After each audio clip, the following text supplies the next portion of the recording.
Hey, and welcome to After Hours here at Linda's Electric Quilters. Yes. We are super excited that you are joining us this evening.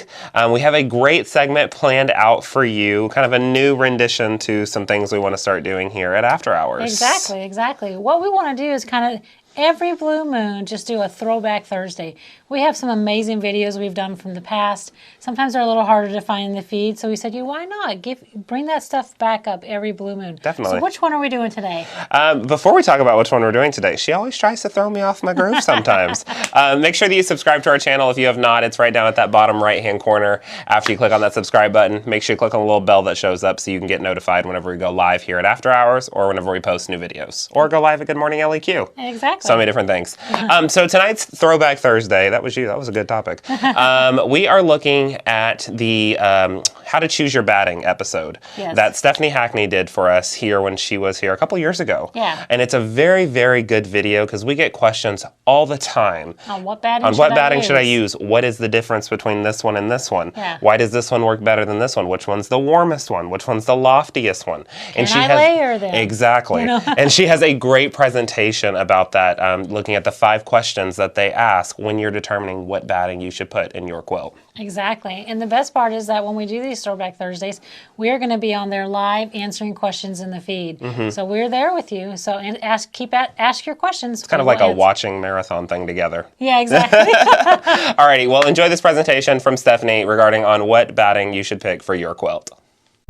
Hi there, my name is Stephanie Hackney, and I'm the Director of Sales and Marketing for Hobbs Bonded Fibers. Most of you probably know us as Hobbs Batting, and if you've ever been to our website or visited with us at a show, you realize that we have a lot of different products. And sometimes it can be a little bit challenging to decide which one is the best one for me to use on my quilt. So let me walk you through the process that we go through when people come to the booth and talk with us, or they're at one of our lectures, or they call or email us, and we're trying to help them pick the best batting for the results they're trying to achieve. So the first question we'll ask you is, what type of a quilt or quilted project are you making, right? What type of project really can help you narrow down to 2 or 3 battings very quickly?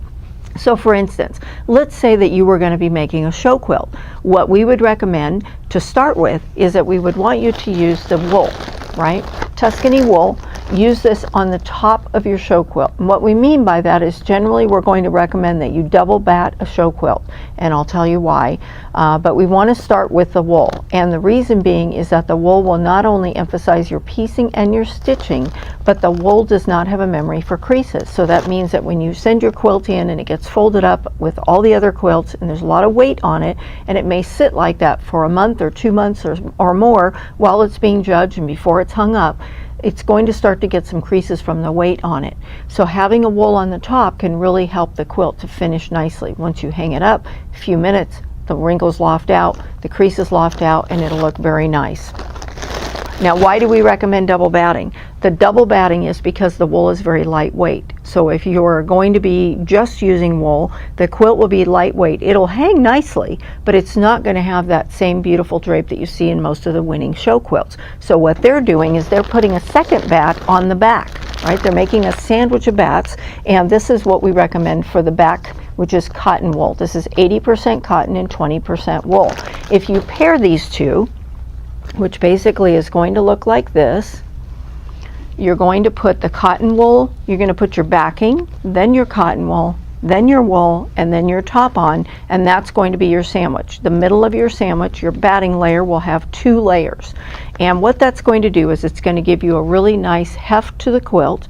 You're going to have a beautiful creaseless finish on the front, and then your piecing and your stitching is also going to show on the back. And because this back layer has some wool to it, it will give a nice loft and definition to the back of your quilt as well. And for those of you who've submitted show quilts, you know that the judges are looking at the back as well. So that's a good choice for that. So the second question we ask is, how is it going to be used? How is the quilt going to be used? Is it an everyday quilt? Is it a quilt that's going to be thrown on the couch and the kids and the dog and everybody are going to be on it and using it all the time?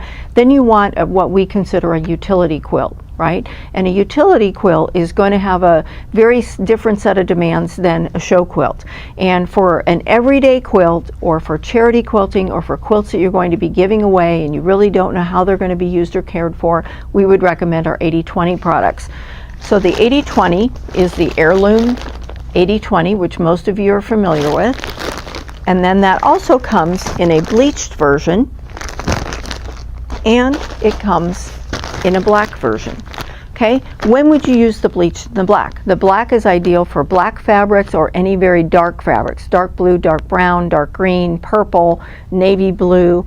And the best benefit of this is that it doesn't leave any lint, right? So at the end of your quilting, instead of having to get a lint brush out and get all the lint off of your quilt, you're ready to go. Now, when would you use the white batting? The white batting is really best if you're using white fabrics or very light fabrics. So if you're using pastel color fabrics, white fabrics, or let's say that you're making a memory quilt, that you're going to be using some maybe men's shirts, right? And maybe they're not t-shirts, maybe they're dress shirts and they're very sheer. This would be a good choice for that as well. It will keep your colors nice and bright. So again, we've got these three versions. We also have a version that is called a double-sided fusible. So the 80/20 comes in this double-sided fusible, and that might be a really good choice too, especially for a beginning quilter who may not be so comfortable with either spray basting or pin basting. The fusible basically takes the place of either of those, and that fusible medium is washable. So as soon as you wash the quilt, that batting is going to feel just like this 80/20 batting, right?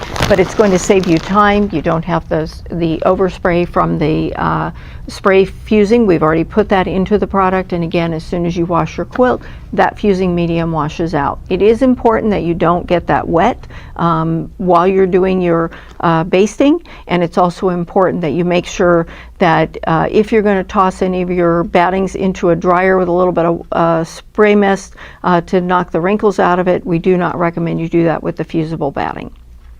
Third question, who is the quilt for?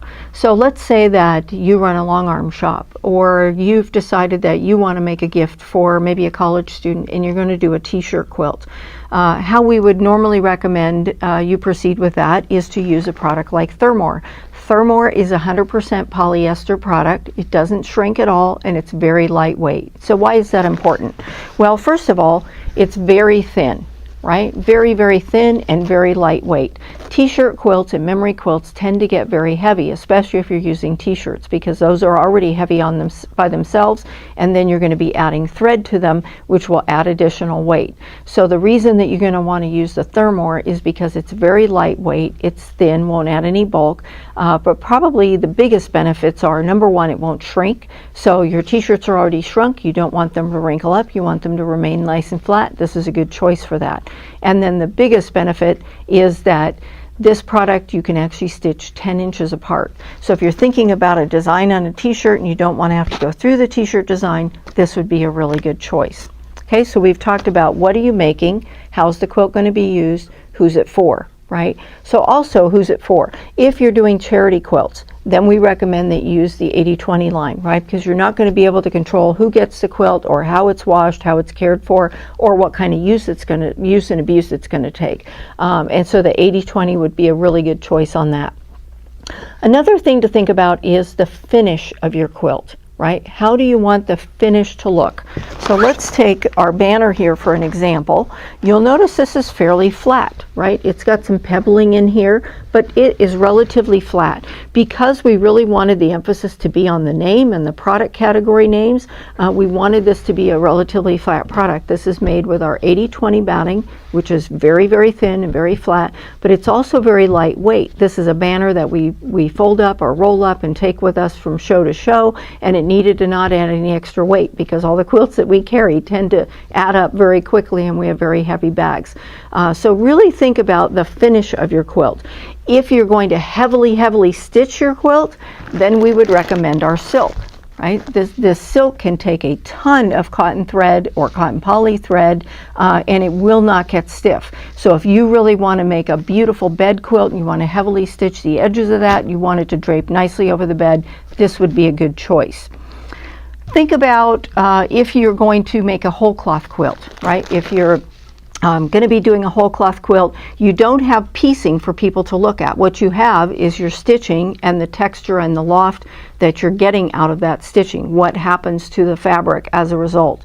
So you need to use a batting that is really going to provide a good look for that. One of those is one here called Heirloom Natural with scrim.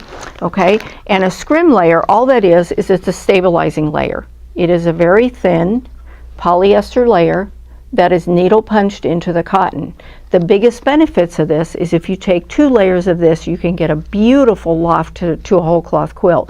And you're going to double this up, and just like you did with the cotton wool mixture that we talked about earlier in the show quilts, you would just make 2 layers of this, and that's going to give you a really, really nice finish. The biggest benefit of this is that you're getting to use 100% cotton, but without some of the downsides of cotton. Cotton comes apart very easily if you really tug and pull on it, and can get distorted easily. The scrim layer prevents that and also allows you to go 8 to 10 inches apart on your stitches. Now that can be a really huge thing on a whole cloth quilt, right? Let's say that you have a lot of stitching in the center and then you have a lot of open space. Generally with all of our battings, you're going to need to stitch every 4 inches. So with this batting you can go 8 to 10 inches, which means you can leave some open space. This might also be good for something like a modern quilt. Okay, so we've talked about what are you making, how's it going to be used, who's it for, what kind of finish or texture do you want on it. Let's also talk about how you're going to be doing the quilting. Are you going to be using a long arm machine, a domestic machine, or are you going to hand quilt? So the first thing we're going to talk about is hand quilting. If you're going to hand quilt, the products we recommend that you use are the 100% wool and the silk. Those are the 2 best products that we make for hand quilting. After that, you could also go into our poly products, and that would be our poly down or the Thermore. And the Thermore being this product here, right?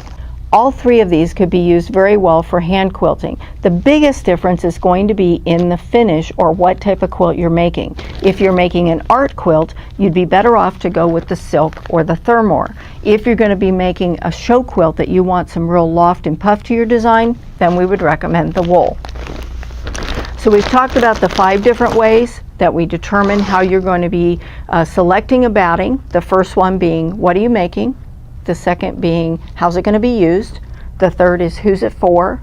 The fourth is, what is the finish that you want? And then the final one is the care, right? So if you're thinking about a quilt that you're going to make for someone who's not a quilter or a charity quilt, then we would always recommend the 80-20 product. That's this one here. We would always recommend this because it's a great all-around batting. You don't have to worry so much about washing and drying, and it'll hold up to a lot of use and abuse. If you're thinking about a quilt that's for another quilter, then you might want to use the silk or the wool. I'm sure they would really appreciate that. Just make sure they know what kind of batting is in it and how it needs to be cared for. And we've got some other videos that talk specifically about each of these products. If you have any questions, feel free to reach out to Linda's Electric, or you can go to our website at www.hobbsbatting.com. A lot of the information that we share when we're out lecturing, visiting guilds, or at trade shows is on our FAQs. So if you just go to our website and in the search box, put in F as in Frank, A as in Apple, Q as in Queen, and you'll find all of the information that we share in our lectures. We've also recorded a Facebook Live with Linda's Electric, and we hope you'll check that out. It's about an hour and a half of very valuable information. And again, we welcome your questions and comments anytime. Thanks so much for joining us.